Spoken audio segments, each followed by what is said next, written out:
What is up, clean freaks and filthy friends alike? Filthy Dan coming at you for another film discussion, and today we're going to be taking a look at what I find to be probably one of the most abysmal third installments of a trilogy. This one, in a lot of ways, makes me reevaluate the second film. We're going to be taking a look, though, Slumber Party Massacre 3. Let's just get this shit show rolling, shall we? Slumber Party Massacre 3 was directed by Sally Madison, stars Keely Christian, Britton Fry, M.K. Harris, Hope Marie Carlton, and Maria Ford, and was released in 1990. Slumber Party Massacre 3 tells the story of a group of high school seniors who are having a slumber party yet again. However, these ones are totally unrelated to any of the first two groups that we get in the first two films. In fact, this film does not really follow the continuity in any way, shape, or form. The only similarities are, of course, the slumber party getting massacred by a man with a drill. That's the only thing this one has in common with the first two. And that is the only thing. Well, also, it actually does have Roger Corman as a producer, and it has a female director. So that's really where the differences end for this film with its counterparts that came before it. But this one starts off with a bunch of girls playing volleyball on the beach. And this one dude comes up, sits down, kind of creepy looking, intentionally creepy looking. You see him, you're like, this dude's so fucking creepy. There's no possible way he's the killer. Not gonna happen. But this girl sees this dude who graduated recently. She's like, hey, we're having a slumber party. You should come over, blah, blah, blah. Fucking. He's like, yeah, sure, I'll do that. Just, like, I don't know. There's something about the interactions where you could tell they were acting. And it wasn't like the fun type of bad acting either. It was like genuinely bad acting to where it's like, I don't know, I feel like I could have done better by playing each character. Like, I could have played her, the guy, all the friends, like, the really choppy fucking split screening. And I feel like I could have done this movie better. Now, could I? I don't know. But that's how I felt watching them interact.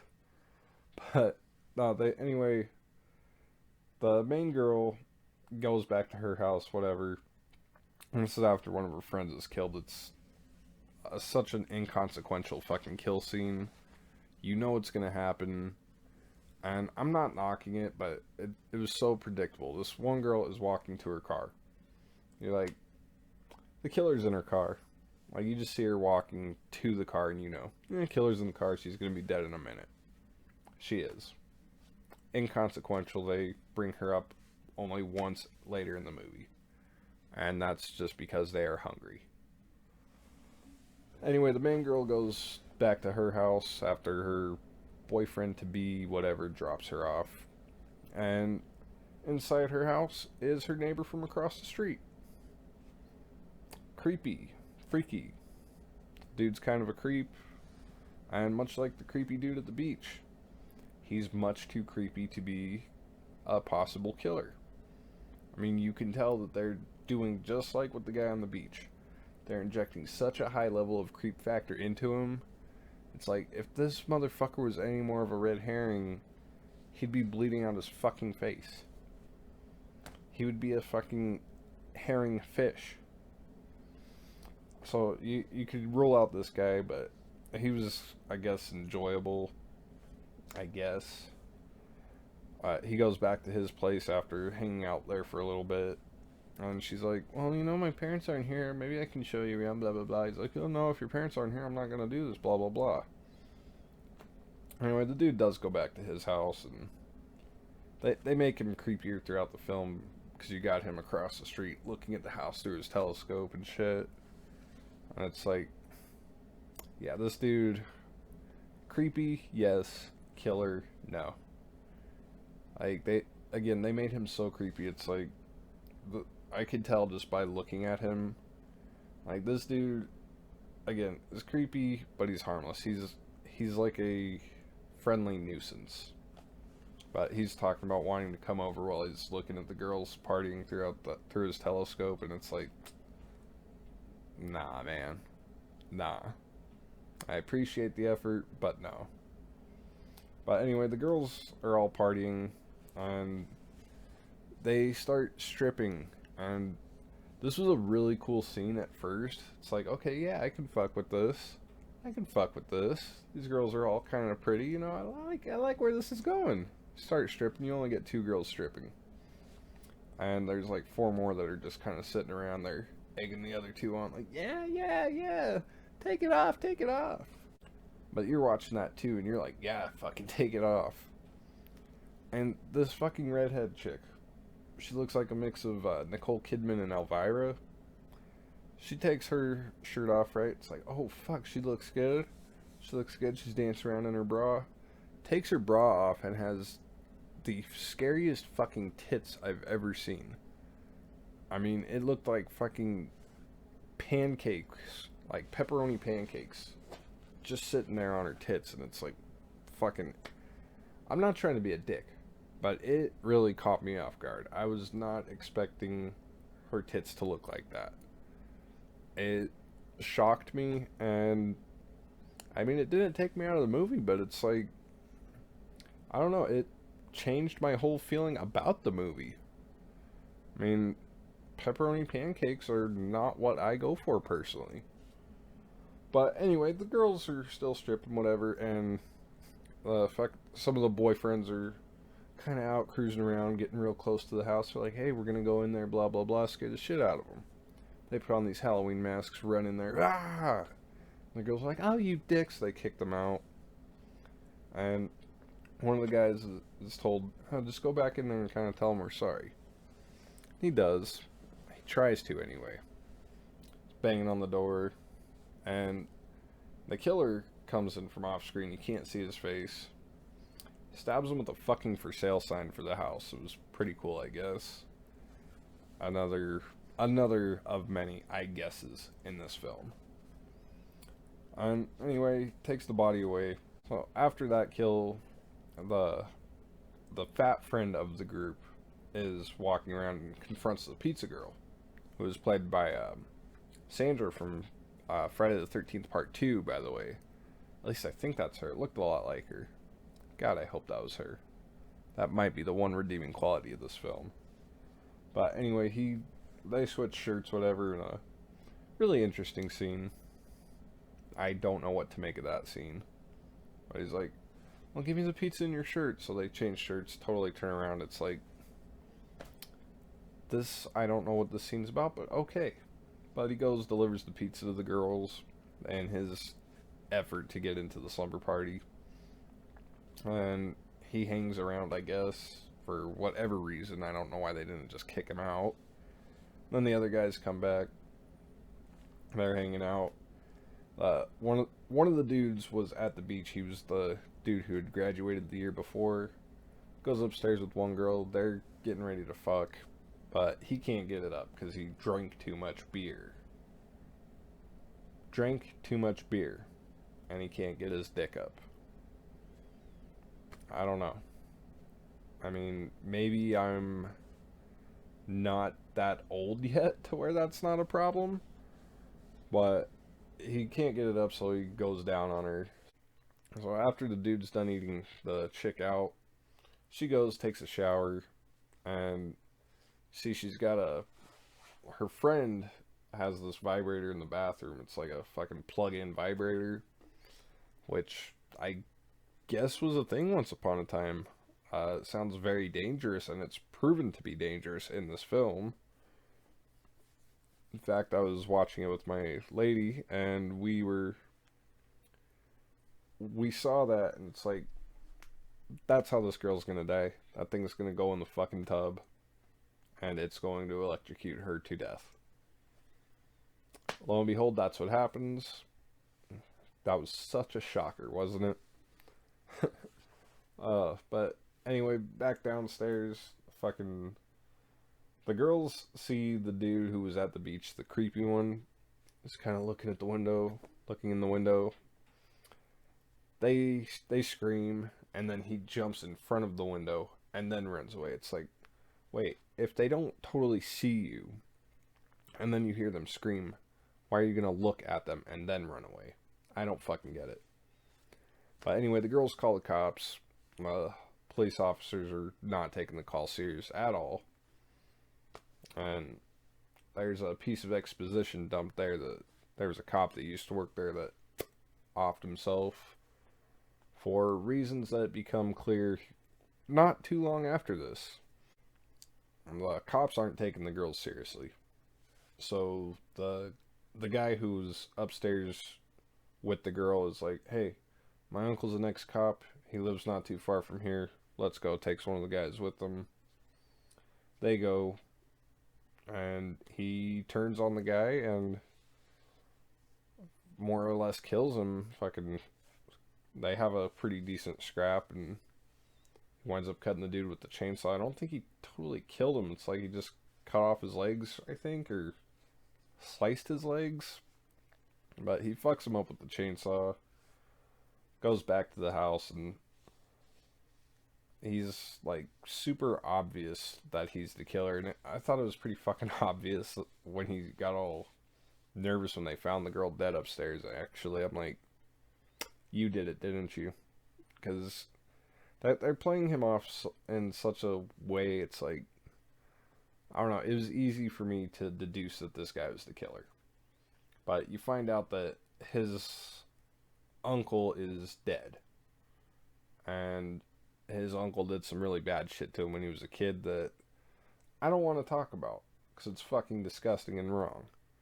And by that, I'm sure you understand what his uncle did. That's what made him the way he is. Anyway, he goes back to the slumber party, starts killing everyone else there, and he's killing them off in rapid succession. We get to the third act, and the girls are running around the house, running down to the basement, trying to push the one girl out the window, but she's like, no, I don't want to go out the window, no. So they run back upstairs, he fucking swings at them, and I don't know, this fucking third act is by far one of the worst third acts to get through, because it's just running around, waiting, running, waiting, running, terrible escape attempts. The kills were decent for what they are here, but there's a really disturbing moment when he gets the redhead girl down and he's getting ready to kill her, and she begs for her life and says she'll do anything. Like, she's like willing to give her body up. Meanwhile, her friends are just there like, oh my god, let's just wait quietly here to the side and just watch in horror. While their friend is getting fucking fondled and molested by the fucking killer. They could jump in and help, but they don't. They don't. And that scene goes on for, I don't know, it felt like 3 fucking minutes. But that scene went on for an uncomfortable amount of time.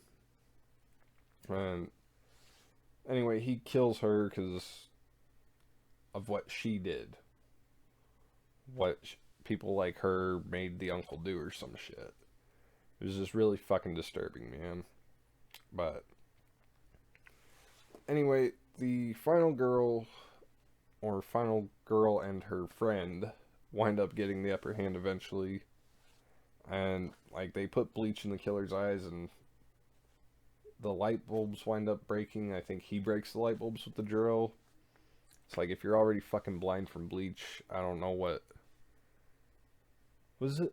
I can't remember if it was the girls, cause fuck, now that I think about it, the girls might have broke the lights, but either way, I don't know, it's just a really stupid third act, and I feel like I know what they were trying to do with this film. But anyway, they fucking get him down, and they're like, oh my god, don't kill him. And anyway, fucking after bickering about whether or not he's going to die, or going to get killed, they fucking kill him. The main girl, in fact. I don't even remember her name, but the blonde one with the short hair looks like Melissa from Friday the 13th Part 7. She grabs the drill and just fucking just fucking plugs him away with the fucking drill. It was a pretty badass sequence. And finds in his shirt the little picture of him and his uncle. And the movie ends. It was very, very underwhelming film. I feel like a small part of me has died going over this film. But let's see if I can find any positives thinking about it. I do kind of appreciate that they were trying to go to a more serious tone with this film. It was poorly written and poorly directed. The acting was subpar at best. It, of course, has nothing to do with the first two films, which makes it really feel disconnected. And it makes me appreciate the second film. So I guess that's a good thing. I did enjoy the darker nature of the story, but I wasn't too big on how it was executed. The kills were fucking whatever. That I don't know. There wasn't really much going for this film for me. I mean, looking at the cover art and poster alone, I know that's kind of a shallow assertion. It just gave me the feeling that, nah, this one's not going to be too great. And it wasn't. It was very underwhelming. And I thought for sure this one would be better than part 2. No. No, I was wrong. I was way wrong on that. Negatives for this film, pretty much everything else about it. Yeah, I really didn't like this one. I wanted to, but I didn't. But anyway, let's move this along to the filthy features. As always, we start with favorite kill. And, I don't know, my favorite kill in this one, probably the fucking vibrator by default. Like, vibrator one was pretty cool. And there was another one too that I kind of liked. It was the one where the dude gets stabbed with the for sale sign. And those two are not done with the drill, and they were the most interesting and entertaining kills in the film. So I'll give it a 2-way tie on those. As far as the smutty sightings go, of course we have the little striptease going on there at the slumber party, which was mostly alright. Again, the sausage flapjacks kind of threw me off. But aside from that, I did enjoy the stripping party at the slumber party, little strip dance. I mean, we had 2 girls doing it this time, so it was a little more visually rewarding than the Slumber Party Massacre 2, although I found that one was a lot more fun. And we also have, again, the scene where the dude and the girl are trying to fuck, but he can't get it up, so he goes and eats her out. And then there's that fucking disturbing ass sequence that I mentioned earlier that I'm just going to move on from. So, in closing, Slumber Party Massacre 3 is something that I would only recommend to somebody who is a completionist. If you go into this the same way I did, it's like, sure, the first 2 are easily accessible, but what about that third one? Like, if you need to see it for the sake of completing the trilogy, that's the only way I would really recommend this one. If you're a casual slasher fan, I'll tell you to skip it. General horror fan, I'm not even going to try and tell you that this movie exists. Again, you're just better off skipping this one, watching reviews, or just reading the plot. That's almost as bad, really, as having to sit through the fucking film. But at least in listening to somebody's review, you kind of get an idea what the pain of the fucking movie is. So there is that. Yeah, it's not a very good movie. It's one that I would give a hard skip to. I I watched it twice, and the first one I wasn't really paying attention too well. And then the second time I did pay attention, and I'm like, fuck, this movie sucks, man. It's awful. Again, totally skip Slumber Party Massacre 3. It is not worth the time. But as always, thank you all for watching. Please be sure to hit that like button and share this video. And if you have not already, please stab that subscribe button. Trying to make that crawl up to 200 subs here soon. I would greatly appreciate that. And if you're feeling extra filthy, go ahead and leave a comment down below. What is the most disappointing, abysmal trilogy end cap that you can think of? Go ahead and let me know. And as always, y'all stay filthy.